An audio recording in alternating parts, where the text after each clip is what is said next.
Glucose, fructose లాంటి చక్కెరల వల్ల అసలు క్యాన్సర్ కణాలు ఎలా పెరుగుతాని, వాటి మధ్య ఉన్న ఖచ్చితమైన బయోలాజికల్ కనెక్షన్ ఏంటి, క్యాన్సర్ బయాలజీని షుగర్ ఎలా నడిపిస్తుంది అనే దానిపై మోడర్న్ సైన్స్ వెలికితీసిన ఎన్నో సంచలనాత్మక నిజాలను మనం ఈరోజు సిస్టమాటిక్గా తెలుసుకోబోతున్నాం. సాధారణంగా చక్కెర అనగానే గ్లూకోజ్, ఫ్రక్టోజ్ రెండూ ఒకటే అనుకుంటారు కదా. కాని జీవక్రియపరంగా ఇవి పూర్తిగా వేరు. ఒక స్పష్టమైన తేడా ఉంది. గ్లూకోజ్ మన శరీరంలోని ప్రతి కణానికి అవసరమైన శక్తినిస్తుంది. కణాలు దాన్ని నేరుగా వాడుకుంటాయి. కాని ఫ్రక్టోజ్ అలా కాదు. ఇది కేవలం మన కాలేయం అనగా లివర్లో మాత్రమే ప్రాసెస్ అవుతుంది. ఈ చిన్న బయోలాజికల్ తేడానే ఇప్పుడు క్యాన్సర్ పరిశోధనలో తీవ్ర ఆందోళన రేకెత్తిస్తోంది. ఇక్కడ ఆధునిక పరిశోధనలు కనుగొన్న ఒక సంచలనాత్మకమైన నిజమేంటంటే, క్యాన్సర్ కణాలు గ్లూకోజ్ కంటే ఫ్రక్టోజ్ని వాడుకుని చాలా వేగంగా విభజన చెందుతాయి. అంతేకాదు, శరీరంలో ఒకచోట ఉన్న క్యాన్సర్ ఇతర భాగాలకు వేగంగా వ్యాపించడాన్ని మనం మెటాస్టాసిస్ అంటాం కదా. దానికి అసలైన ఇంధనం ఈ ఫ్రక్టోజే. అంటే క్యాన్సర్ కణాలు మన శరీర వ్యవస్థను చాలా తెలివిగా హైజాక్ చేసి ఫ్రక్టోజ్ను వాటి మనుగడ కోసం వాడుకుంటున్నాయన్నమాట.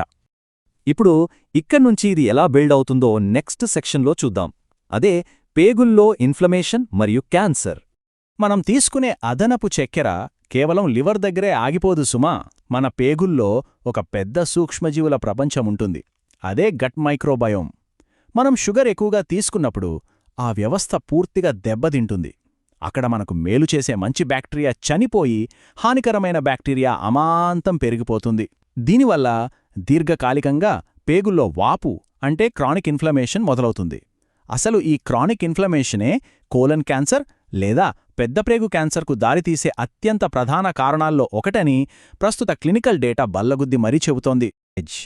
ఈ బయోకెమికల్ పైప్లైన్ అసలు ఎంత అద్భుతంగా, అదే సమయంలో ఎంత భయంకరంగా ఉంటుందంటే, రక్తంలో అదుపు లేకుండా షుగర్ ఉన్నప్పుడు ఆ అదనపు చక్కెర మన శరీరంలోని ప్రోటీన్లతో కలిసిపోయి ఏజీఎస్ అనగా అడ్వాన్స్డ్ గ్లైకేషన్ ఎండ్ ప్రోడక్ట్స్ అనే ప్రమాదకరమైన రసాయనాలుగా మారుతుంది.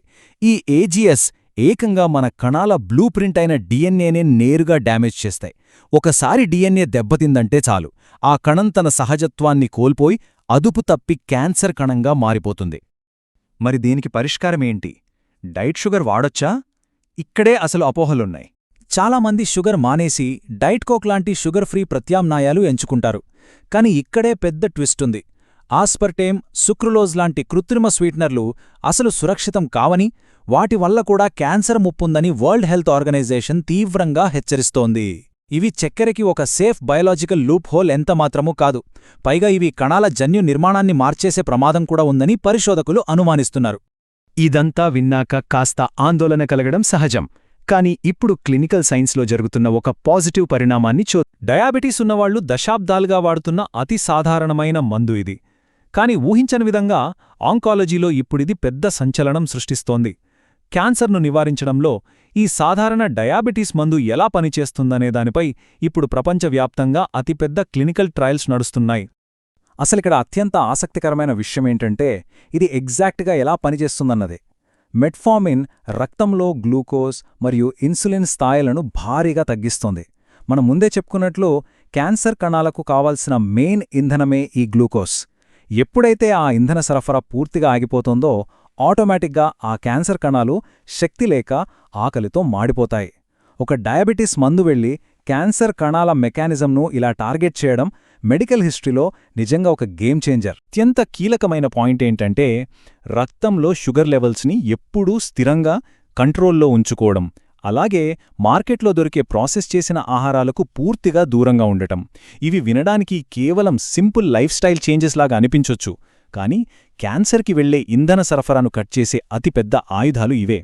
వ్యాధి నివారణలో మెటబాలిక్ స్టెబిలిటీ అనేది అసలు ఎంత కీలకమో ఈ ఆధునిక ఆంకాలజీ స్పష్టంగా చెబుతోంది. ఇదంతా చూశాక మనం ఖచ్చితంగా ఆలోచించాల్సిన విషయం ఒకటుంది.